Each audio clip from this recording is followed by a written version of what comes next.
Greetings, my name is Brother Konsu. I was part of a hip-hop group in the 80s called the London Rhyme Syndicate. We were from Kensal Green. We were part of the first generation of MCs in the UK. The early 80s were the origins of UK hip-hop. We were influenced by this new sound that came about from the South Bronx in New York. We emanated that, coming from the UK. We put our own identity on it, but we just started MCing about the things around us in our environments, and then eventually we were fortunate enough to put our work on vinyl. I was called Little Prince J, that was my MC name. We would go around to all of the nightclubs battling MCs. In those days, the battling was not violent, it was all lyrical and intellectual. So, you know, to get your status as an MC, you would go around to where there would be rap competitions, and you would put your mark down with your rhyme vernacular, your rhyme skills. Tim Westwood would always put out weekly MC competitions, and you'd phone up and you'd express your rhymes over the phone.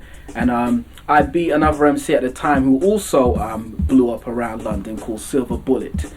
So in beating Silver Bullet on the Westwood show, the prize was to go to the BBC recording studios.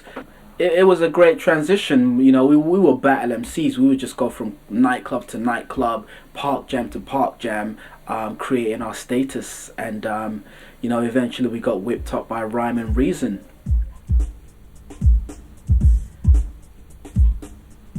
Our first track that we created was called Hard to the Core, which just blew up around the airways, especially around the pirate radio stations around London.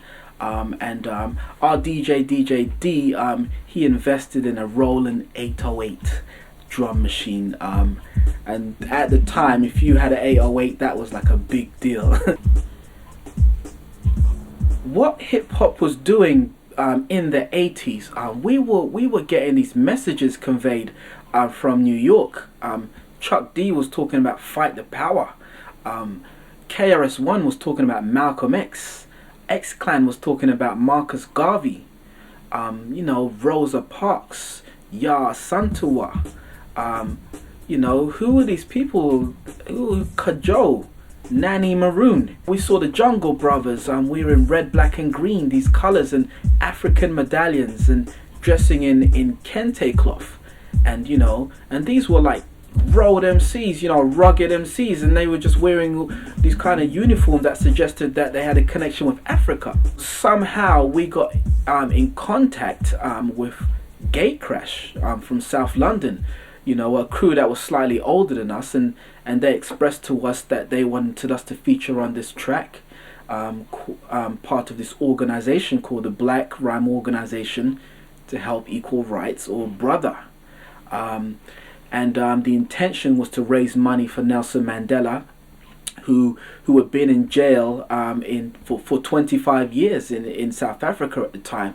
And there was this whole kind of public awareness about freeing Mandela. They managed to pull together all the current MCs of that time. It would be the equivalent of having, you know, Kalashnikov and Bashi and Akala and Miss Dynamite and Dizzy Rascal and who else is out there right now. Just having them all on one track together, a collaboration to raise funds, a charity track. So we were on the track. We were first to feature.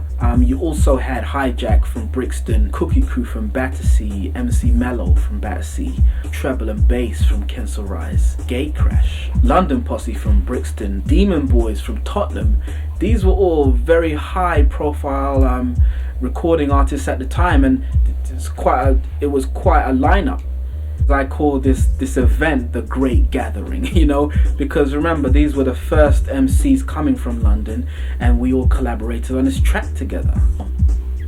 One by one, all these MCs just came through this door. At the head of the table was the first Black British MP, Bernie Grant. You know, grey-haired Bernie Grant. You know, this elder that we all just looked up to, and he summoned us to this event through Gatecrash, and we had this meeting, like a board meeting, of all of these high-profile MCs, And we all sat around this table, and he educated us on what was going on in South Africa, apartheid and Nelson Mandela in jail. And we just felt very strongly about it because we were the voice of London's youth. We came to a consensus, yes, we're gonna invest in some time, and we're all gonna come down to the studio, and we're gonna write some bars for this charity track. And we left this great gathering. The closest thing I could describe it as is kind of like urban Live Aid. Bob Geldof Live Aid. He got all these artists together. They sung for Africa. Well, we had our own version. It may well not have gone down in the history books as Live Aid did, but we had our say.